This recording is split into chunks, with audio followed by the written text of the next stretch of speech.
ನಿಮ್ಮ ಹಳೆ ಒಡವೆನ ಅಧಿಕ ಬೆಲೆಗೆ ಮಾರಬೇಕೆ?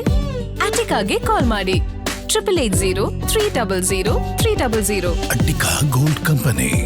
ಇಡೀ ದೇಶವೇ 80ನೇ ಸ್ವಾತಂತ್ರ್ಯೋತ್ಸವ ದಿನದ ಸಂಭ್ರಮದಲ್ಲಿ ತೇಲ್ತಾ ಇದ್ದಾಗ ಕರ್ನಾಟಕದ ಗಡಿ ಜಿಲ್ಲೆ ಚಾಮರಾಜನಗರದಲ್ಲಿ ಅರಣ್ಯ ಸಿಬ್ಬಂದಿಯ ಗುಂಡೇಟಿಗೆ 3 ಬಲಿಯಾಗಿರುವುದು ತೀವ್ರ ಕ್ರಾಂತಿಕಾರಿ ಹಾಗೂ ಆಕ್ರೋಶದ ವಾತಾವರಣ ಸೃಷ್ಟಿಸಿದೆ. ಇನ್ನು ಕಾವೇರಿ ವನ್ಯಜೀವಿ ಧಾಮದ ಹನೂರು ಅರಣ್ಯ ಪ್ರದೇಶದಲ್ಲಿ ನೆತ್ತರಿನ ಕೋಡಿಗೆ ಹರಿದಿದ್ದು ಅರಣ್ಯ ಇಲಾಖೆ ಹಾಗೂ ಗ್ರಾಮಸ್ಥರ ನಡುವಿನ ಸಂಘರ್ಷ ಈಗ ಬೀದಿ ಹೋರಾಟವಾಗಿ ಮಾರ್ಪಟ್ಟಿದೆ.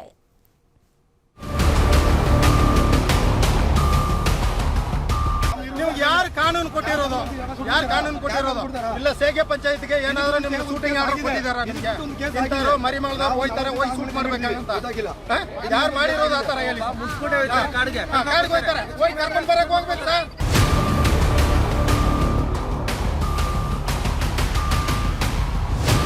ಇವತ್ತು ನೀನು ಆ ಥರ ಗುಂಡಾರಿಸಿ 3 ಜನ ಸಾಯಿಸಿದ್ದೀರಾ. ಇವಾಗ ಒಬ್ಬ ದನ ಮೇಯ್ಸಕ್ಕೆ ಹೋಯ್ತಾನೆ, ಅವನ್ನ ಸಾಯಿಸ್ಬಿಡಿ. ನಾನು ಇನ್ನೊಬ್ಬ ಇದು ಆಡು ಮೇಯ್ಸಕ್ಕೆ ಹೋಯ್ತಾನೆ, ಅವನ್ನ ಸಾಯಿಸ್ಬಿಡಿ. ಒಬ್ಬ ಮೊಳ ಹಿಡ್ಕೊಂಡು ಬಂದ, ಅದಕ್ಕೆ ಅವನ್ನ ಶೂಟ್ ಮಾಡಿದ್ದೀವಿ. ಒಬ್ಬ ಇನ್ನೊಂದು ಮಾಂಸ ಹಿಡ್ಕೊಂಡು ಬಂದ, ಅವನ್ನ ಶೂಟ್ ಮಾಡಿದ್ದೀವಿ.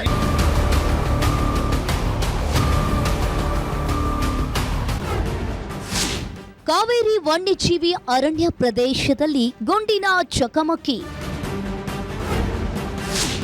3 ಎನ್ಕೌಂಟರ್, ಶಾಖ್ಯಾದಲ್ಲಿ ಡಿಆರ್ಎಫ್ಒ ಕಚೇರಿ ಪೀಸ್. ಹನೂರು ತಾಲೂಕಿನ ದಟ್ಟ ಅರಣ್ಯ ಪ್ರದೇಶದಲ್ಲಿ ನಡೆದ ಕಾರ್ಯಾಚರಣೆ ವೇಳೆ ಗುಂಡಿನ ಚಕಮಕಿ ಸಂಭವಿಸಿದ್ದು, ತೋಮಯಾರ್ಪಾಳ್ಯ ಗ್ರಾಮದ ಅಂತೋಣಿ ಸ್ವಾಮಿ, ಪೀಟರ್ ಹಾಗೂ ಕುಮಾರ್ ಸ್ಥಳದಲ್ಲಿಯೇ ಪ್ರಾಣ ಬಿಟ್ಟಿದ್ದಾರೆ.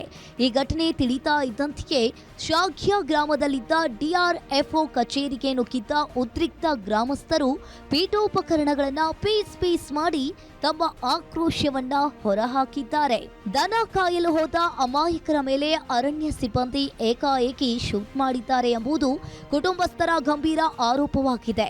ಇನ್ನು ಈ ಪ್ರಕರಣಕ್ಕೆ ನ್ಯಾಯ ಸಿಗಲೇಬೇಕೆಂದು ಪಟ್ಟು ಹಿಡಿದ ಸಂಬಂಧಿಕರು ಹಾಗೂ ರೈತ ಮುಖಂಡರು ಪ್ರತಿಭಟನೆಯ ಕಿಚ್ಚನ್ನ ಶಾಖ್ಯ ಗ್ರಾಮದಿಂದ ಹನೂರು ಪಟ್ಟಣಕ್ಕೆ ಶಿಫ್ಟ್ ಮಾಡಿ ರಸ್ತೆ ತಡೆ ನಡೆಸಿದ್ರು. ಸ್ಥಳಕ್ಕೆ ಆಗಮಿಸಿದ ಚಾಮರಾಜನಗರ ಜಿಲ್ಲಾ ಉಸ್ತುವಾರಿ ಸಚಿವ ಪುಟ್ಟರಂಗ ಶೆಟ್ಟಿ ಅವರಿಗೂ ಪ್ರತಿಭಟನೆಯ ಬಿಸಿ ತಟ್ಟಿದೆ. ಕಾಡು ಕಡೆ ಎಲ್ಲೋ ಹೋದರು, ಆದರೆ ಫಾರೆಸ್ಟ್ ಡಿಪಾರ್ಟ್ಮೆಂಟಿಂದ ಡೈರೆಕ್ಟ್ ಶೂಟೌಟ್ ಆಗಿದೆ. ಏನಾಯ್ತಂತ ಏನು ಕೇಳಲಿಲ್ಲ ಅನಿಸುತ್ತೆ, ಡೈರೆಕ್ಟು ಶೂಟೌಟು. ಒಬ್ಬೊಬ್ಬರಿಗೂ ನಮಗೆ ಫೋಟೋ ಎಲ್ಲ ಬಂದಿತ್ತು. ಫೋಟೋದಲ್ಲಿ ನೋಡಿದ್ರೆ ಇಲ್ಲೊಂದು ಶೂಟು, ಇಲ್ಲಿ ಕಾಲ್ ಕೆಳಗೆ ಯಾರು ರೈಟ್ಸ್ ಕೊಟ್ಟಿದ್ದು? ಈಗ ಇದು ಇವತ್ತು ಇಂಡಿಪೆಂಡೆನ್ಸ್ ದಿನ ನಮ್ಗೆ ಯಾವ ಥರ ನ್ಯೂಸ್ ಬಂದಿದೆ ನೋಡಿ ಬೆಳಗ್ಗೆ. ಅವರೆಲ್ಲ ರೈತರು, ನಾವೆಲ್ಲ ರೈತರು. ನಮ್ಮದು ಒಂದು ಚಿಕ್ಕ ಗ್ರಾಮ, ಶಾಗ್ಯ ಪಂಚಾಯಿತಿ ಮರಿಯಮಂಗಲ ಅಂತ ನಮ್ಮ ಗ್ರಾಮ. ಒಂದು ಚಿಕ್ಕ ವಿಲೇಜ್ ಅದು. ವಿಲೇಜಲ್ಲಿ ನಾವೆಲ್ಲ ಹಾಲು ಕರೆಯೋದು ಅಥವಾ ಎಲ್ಲ ರೈತರು ಏನೋ ಹಾಸಿಗೆ ಹೋಗಿರ್ಬೋದೇನೋ, ಏನಕ್ಕೆ ಹೋದ್ರೆ ಏನು ಇನ್ಫಾರ್ಮೇಷನ್ ಕೇಳಿದೆ ಶೂಟೌಟ್ ನಡೀತಾ ಇದೆ ಇಲ್ಲಿ. ಸೊ ಅದಕ್ಕೆ ಇಲ್ಲಿ ನಮ್ಮೂರ ಕಡೆಯಿಂದ ಫುಲ್ ಪ್ರಾಬ್ಲಮ್ ಆಗಿದೆ. ಫುಲ್ ರಿಲೇಟಿವ್ಸು ನಮ್ಮ ಊರಲ್ಲಿ ಏನು ಒಂದು 400-500 ಜನ ಇದ್ದೀವಿ ಅಷ್ಟೇ. ನಮ್ಮನ್ನೆಲ್ಲ ಕಂಡ್ರೆ ಏನು ಫೀಲಿಂಗ್ ಅವ್ರಿಗೆ ಗೊತ್ತಿಲ್ಲ ನಮಗೆ. ಇತ್ತ ಮೈಸೂರಿನಲ್ಲಿ ಮಾತನಾಡಿದ ಸಚಿವ ಪುಟ್ಟರಂಗ ಶೆಟ್ಟಿ ಅರಣ್ಯ ಇಲಾಖೆ ನಡೆಗೆ ಬಹಿರಂಗವಾಗಿಯೇ ಅಸಮಾಧಾನವನ್ನ ವ್ಯಕ್ತಪಡಿಸಿದ್ದಾರೆ. ಅರಣ್ಯ ಇಲಾಖೆಯಿಂದ ದೊಡ್ಡ ತಪ್ಪು ನಡೆದಿದೆ. ಸಿಬ್ಬಂದಿ ಪ್ರತಿಯೊಬ್ಬರು ಒಂದೊಂದು ರೀತಿ ಸುಳ್ಳು ಮಾಹಿತಿಯನ್ನ ನೀಡ್ತಾ ಇದ್ದಾರೆ. ಆತ್ಮರಕ್ಷಣೆಗೆ ಫೈರಿಂಗ್ ಮಾಡಿದೆವು ಅಂತ ಹೇಳ್ತಾ ಇದ್ದಾರೆ. ಆದರೆ ಎನ್ಕೌಂಟರ್ ಆದ ಮೇಲೆ ಮೃತದೇಹಗಳನ್ನ ಮೈಸೂರಿಗೆ ಯಾಕೆ ತಂದ್ರು? ಸಿಬ್ಬಂದಿಯ ಬೇಜವಾಬ್ದಾರಿತನ ಎದ್ದು ಕಾಣ್ತಾ ಇದೆ ಅಂತ ಹೇಳಿದ್ದಾರೆ. ಆ ಥರ ಮಾಡೋದು ತಪ್ಪು ಅಂತ ಕತ್ತುಗಾಲಿ ಶೂಟ್ ಮಾಡಿದಾರಲ್ಲ, ಅದು ತಪ್ಪು. ಮಾಡಬೇಕಾದ್ರೆ ಕಾನೂನದೇ ಮಂಡಿದ ಕೆಳಗಡೆ ಶೂಟ್ ಮಾಡಬೇಕು ಅಂತ ಇರೋದು. ಹೊಡೆದು ಬಿದ್ದಾಗ ಅವ್ರು ಬಾಡಿನೇ ತರಂಗಿಲ್ಲ. ಅವರು ಬಾಡಿ ಎತ್ಕೊಂಬಂದ್ರೆ ದೊಡ್ಡ ತಪ್ಪಾಗಿದೆ. ಅಲ್ಲಿ ಫಾರೆಸ್ಟವರು ಬಾಡಿಗಳನ್ನ ಅವ್ರೇನು ನನಗೆ ತಿಳಿದ ಬೇರೆ ಹೇಳ್ತಾ ಇರೋದೇನೆ ಅಂತಂದರೆ, ಅಲ್ಲಿ ಇಬ್ಬರು ಸುತ್ತೋದ್ರು, ಒಬ್ಬ ಬದುಕಿದ್ದ. ಹಾಗಾಗಿ ನಾವು ತಗೊಂಬಂದ್ವಿ ಅಂತ.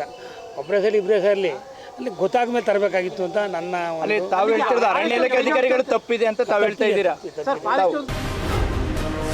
ಅರಣ್ಯ ಸಿಬ್ಬಂದಿ ವರ್ಸಸ್ ಬೇಟೆಗಾರರು, ತಪ್ಪು ಯಾರತ್ತೋ? ಮ್ಯಾಜಿಸ್ಟ್ರೇಟ್ ನೇತೃತ್ವದಲ್ಲಿ ತನಿಖೆಗೆ ಸಿಎಂ ಡಿಕೆಶಿ ಆದೇಶ. ಬೇಟೆಗಾರ ಶೂಟೌಟ್ನಿಂದ ಕಿಚ್ಚು ಹೆಚ್ಚಾಗ್ತಾ ಇದ್ದಂತೆ ಸರ್ಕಾರ ಕೂಡಲೇ ಕಾರ್ಯಾಚರಣೆಗೆ ಇಳಿದಿದ್ದು, ಮ್ಯಾಜಿಸ್ಟ್ರೇಟ್ ತನಿಖೆಗೆ ಸಿಎಂ ಡಿಕೆ ಶಿವಕುಮಾರ್ ಆದೇಶಿಸಿದ್ದಾರೆ. ಇದೇ ವಿಚಾರಕ್ಕೆ ಪ್ರತಿಕ್ರಿಯೆ ನೀಡಿರೋ ಅರಣ್ಯ ಸಚಿವ ರಾಮಲಿಂಗಾರೆಡ್ಡಿ, 4 ಜಿಂಕೆ ಬೇಟೆಯಾಡಿ ಮಾಂಸವನ್ನ ತರ್ತಾ ಇದ್ರು.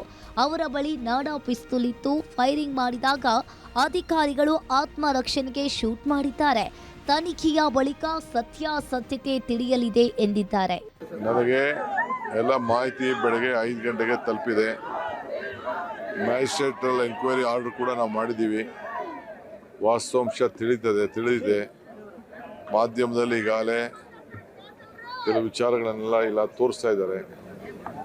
ಅಲ್ಲಿ ಅರಣ್ಯ ಪ್ರದೇಶದಲ್ಲಿ ಈ ಘಟನೆ ನಡೆದಿದೆ. ಕೆಲವೆಲ್ಲ ದಾಖಲೆ ವಸ್ತುಗಳನ್ನೆಲ್ಲ ಬಂದೂಕೆಲ್ಲ ಕೂಡ ಸೀಸ್ ಮಾಡಿದೆ. ಒಬ್ಬರನ್ನ ಸಾಗಣೆ ಮಾಡೋಂಥ ಸಂದರ್ಭದಲ್ಲಿ ಸಾವೊಪ್ಪಿದೆ. ಮಿಕ್ಕಿದವನ್ನೆಲ್ಲ ವಶಕ್ಕೆ ತೆಗೆದುಕೊಂಡಿದ್ದಾರೆ. ಏನು ಒಂದು ಶರೀರಗಳನ್ನು ಕೂಡ ಇವತ್ತು ಪರಿಶೀಲನೆ ಕೂಡ ಎಲ್ಲ ನಡೀತಾ ಇದೆ. ಸೊ ಎಲ್ಲ ನಮ್ಮ ಮ್ಯಾಜಿಸ್ಟ್ರೇಟ್ ಅವರು ಎನ್ಕ್ವೈರಿ ಮಾಡಿದ ನಂತರ ಮಿಕ್ಕಿದ ವಿಚಾರ ರಾಜ್ಯದ ಜನತೆ ಗಮನವನ್ನು ಸೆಳೀತೇನೆ.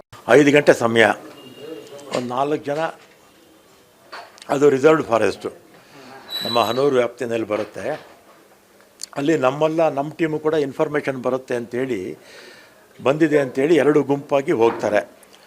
ಒಂದು ಗುಂಪಲ್ಲಿ ಶೇಖರಯ್ಯ, ಅನಿಲ್ ಕುಮಾರು ಮತ್ತು ಮಹಾದೇವ್ ನಾಯಕ್ ಇರ್ತಾರೆ. ಇನ್ನೊಂದು ಗುಂಪಲ್ಲಿ ರೋಹಿತ್ತು ಮತ್ತು ಶಿವರಾಜು, ಒಬ್ಬರು ಜೀಪಲ್ಲಿ ಒಂದು ಟೀಮ್ ಹೋಗ್ತಾ ಇರುತ್ತೆ. ಆಮೇಲೆ ಎಲ್ಲರೂ ಒಂದು ಕಡೆ ಸೇರ್ತಾರೆ. ಅಲ್ಲಿ ಸೇರಿದಂಥ ಸಂದರ್ಭದಲ್ಲಿ ಇವರಿಗೆ ಬ್ಯಾಟ್ರಿ ಲೈಟ್ ಹಾಕ್ಕೊಂಡು ಬರ್ತಾಯಿದ್ರಂತೆ. ಅಲ್ಲಿ ಅವ್ರ ಹತ್ರ 2 ನಾಡು ಪಿಸ್ತೂಲ್ ಇತ್ತು ಮತ್ತು 4 ಬ್ಯಾಗು ಜಿಂಕೆ ಮಾಂಸ ಇತ್ತು ಅಂತ ವರದಿ ಬಂದಿದೆ. ಮತ್ತು ಅವರು ಶೂಟ್ ಆಗಿದೆ, ಆತ್ಮರಕ್ಷಣೆಗೆ ಶೂಟ್ ಮಾಡಿದ್ದೀವಿ ಅಂತ ಹೇಳ್ತಾರೆ. 2 ಸ್ಪಾಟಲ್ಲಿ ತೀರೋಗಿದ್ದಾರೆ, ಒಬ್ಬರಿಗೆ ಗಾಯ ಆಗಿದೆ. ಅವ್ರನ್ನ ತೊಗೊಂಡೋಗಿ ಆಸ್ಪತ್ರೆಗೆ ಸೇರಿಸಿದ್ದಾರೆ. ಆ ತನಿಖೆ ಆಗಲಿ, ರಿಪೋರ್ಟ್ ಬಂದ ತಕ್ಷಣ ಅದೇ ವಾಸ್ತುಸ್ಥಿತಿ ಕರೆಕ್ಟಾಗಿ ಗೊತ್ತಾಗುತ್ತೆ. ಒಟ್ಟಾರೆ ಬೇಟೆಗಾರರೆಂದು ಅರಣ್ಯ ಇಲಾಖೆ ಹೇಳ್ತಾ ಇದ್ರೆ ದನ ಕಾಯಲು ಹೋದ ಅಮಾಯಕರು ಅಂತ ಕುಟುಂಬಸ್ಥರು ರೋಧಿಸ್ತಾ ಇದ್ದಾರೆ. ಸದ್ಯ ಹನೂರು ಹಾಗೂ ಸುತ್ತಮುತ್ತಲಿನ ಪ್ರದೇಶದಲ್ಲಿ ಉದ್ವಿಗ್ನ ವಾತಾವರಣ ಮುಂದುವರೆದಿದ್ದು ಪೊಲೀಸರು ಬಿಗಿ ಭದ್ರತೆಯನ್ನ ಒದಗಿಸಿದ್ದಾರೆ. ಮ್ಯಾಜಿಸ್ಟ್ರೇಟ್ ತನಿಖೆಯಿಂದಷ್ಟೇ ಈ ರಕ್ತಸಿಕ್ತ ಎನ್ಕೌಂಟರ್ನ ನಿಜವಾದ ಸತ್ಯ ಹೊರಬರಬೇಕಿದೆ. ಕ್ಯಾಮರಾಮ್ಯಾನ್ ಧನು ಜೊತೆ Suresh B, guarantee news, Mysuru.